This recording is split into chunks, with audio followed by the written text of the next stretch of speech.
বৃষ্টি বৃষ্টি বৃষ্টি এ কোন অপরূপ সৃষ্টি, এই হেঁড়ে গলায় গান শুনে তোমরা অনেকেই হয়ে গেলে ফিদা,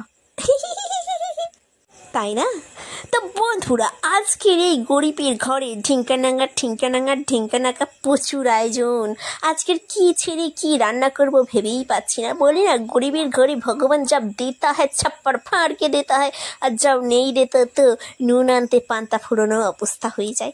তো আজকের আমার দিন এসছে, মানে আজকের আমার ফ্রিজ ভর্তি মাছ।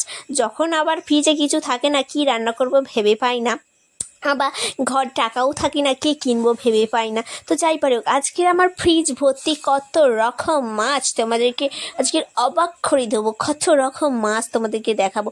প্রথমেই দেখালাম দেখে দুটো বড় বড় রুই মাছের মাথা, যেটা পড়ে আছে প্রায় 3-4 দিন ধরে ফ্রিজে। আর ছিল এখানে আছে মৌটি মাছ, আমার আঙুলের থেকে বড় বড় সাইজের মৌটি মাছ। তো সেই মৌটি মাছগুলো আমার শ্বশুর আজ থেকে 1 সপ্তাহ আগে এনেছি।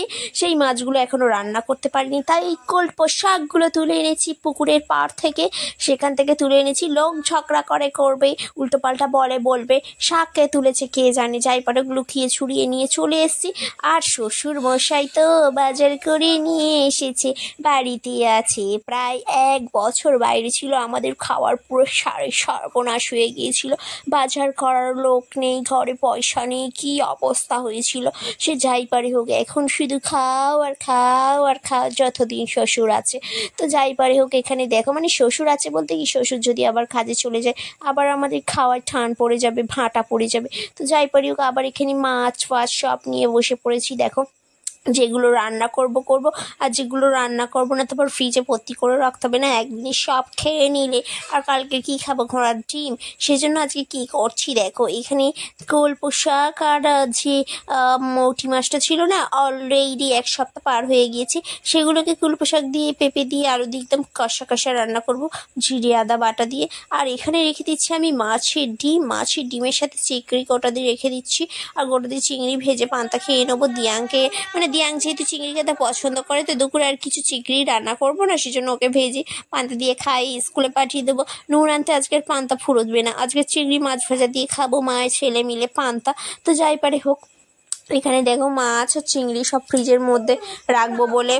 তো যাই পারে হোক, এখানে দেখো যে কটা মাছ আজকে রান্না করব গুনে নিয়ে নিচ্ছি, আর বাদবাকি মাছ ফ্রিজে তুলে রাখছি। 3-4 পিস করে তুলে রাখতে হবে, কেননা বাড়িতে আমরা 5 জন লোক, আমার না হোক ও আমার শ্বশুর শাশুড়ি আর যে হাজব্যান্ডের জন্য তো তুলে রাখতেই হবে। পরের দিন আমি ঝাঁক টাক খেয়ে নেবো। তো যাই পারে হোক, এখানে 3 পিস মাছ আর 2 পিস মাথা নিয়ে রেখে দিচ্ছিলাম। তারপর আবার ভাবলাম মাথা দুটো আজকে রান্না করিনি, তারপর আবার ভাবলাম না মাথা দুটোকে রেখে দিই, আবার পরে হবে। তো মাছ জায়গা ধরছিল না বলে কন্টেনারগুলো এরকম ভাগ করে রাখছিলাম।